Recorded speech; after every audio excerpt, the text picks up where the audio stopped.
sweet. Trash bin cleaner directive. Here is a titanium trash bin cleaning trailer going around. This one's going out the door to the northeast.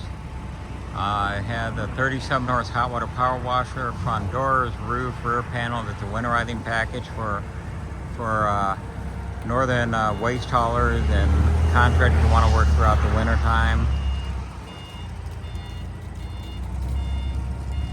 And this one had dual bin grabbers, the highest pressure rated cleaning heads out there in the industry, all stainless steel constructed. We have never worn out a single set of cleaning heads, going on like I think close to 14 years now with those heads. We have the 3,500 9-gallon hot water. It's actually 9.5 gallon a minute. It's kind of really pumping out because of our 37 horse hot water power washer. That's 70% more horsepower than the V-twin Hondas. Hey, that? Okay, yeah. And we have 1/8-inch doors, steel doors on each side. I'll show you inside here once he lowers it down a little bit.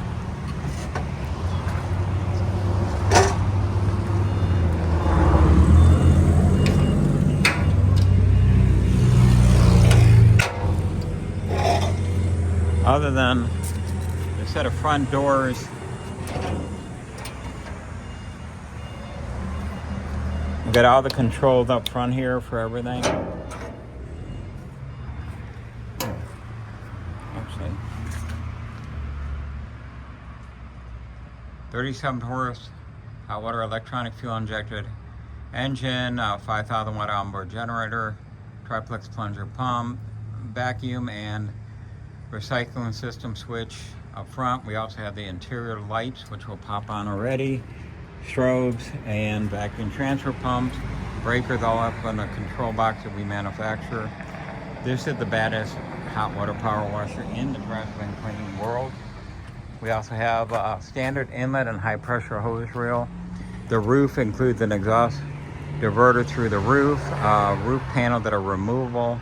Once again, interior lights. We've got control center here curbside, which is our left head, right head. We actually have a safety valve for our ball valve. This ball valve here for the high pressure reel. So if you're going into a Walmart or somewhere, an auto parts store, you can shut that down. Release the pressure. That way kids that want to grab that won't hurt themselves by releasing the pressure right there at the valve body. High pressure filter. We've got all your drains. Curbside, you can actually fill both tanks up with water supply and wastewater recovery in the morning. That gives you 540 gallons of wash water to use.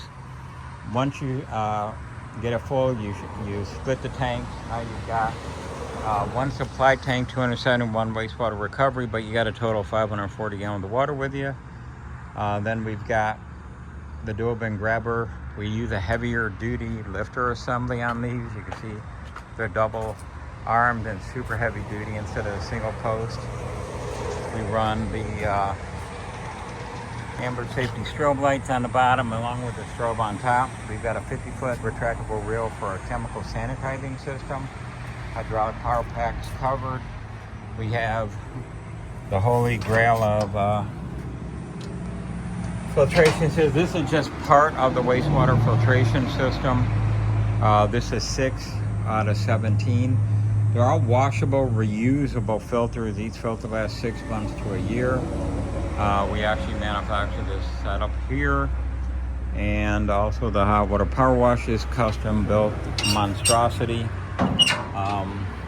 These doors are solid. These are literally 1/8 inch thick steel doors.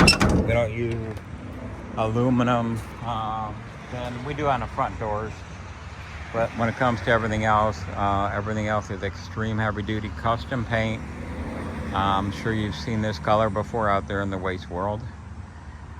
4-wheel electric brakes. We're running 14,000 pound rated tandem axle trailers, spare tire. This is actually an upgraded tires, rims, and trailer frame. We can actually drop another 4,000 pounds of cargo weight on this trailer and still have wiggle room to do it. We come back around, the sun just came out pretty nicely. You'll be able to get a great view and color pitch on this. So if you're looking to invest in the best, I mean the very best, and nobody can compete. No one's filtering, recycling, or using the wastewater over and over again. By doing this, you don't have to stop every hour or hour and a half to go dump your water.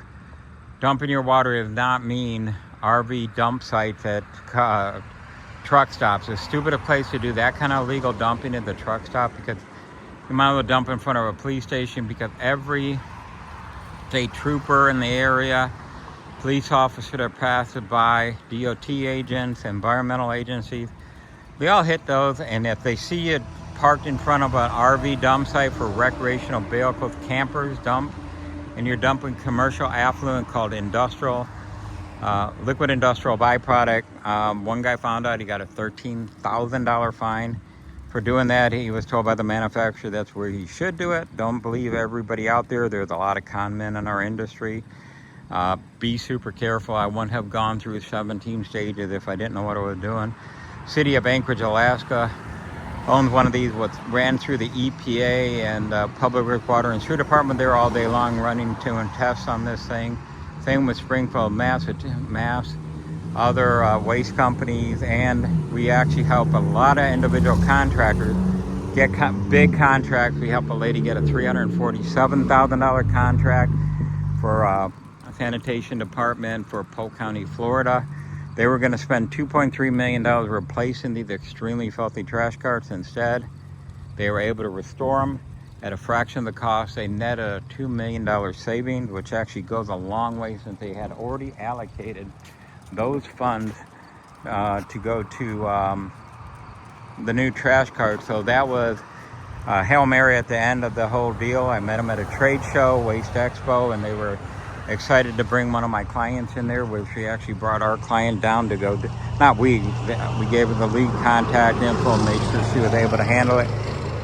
She was only in business like 2 weeks before I helped her get that contract. I can't guarantee that for all the clients, but I don't clean trash bins like other manufacturers, so any lucrative account like that, it's easy for me to give those away, because I'm not trying to support my training, my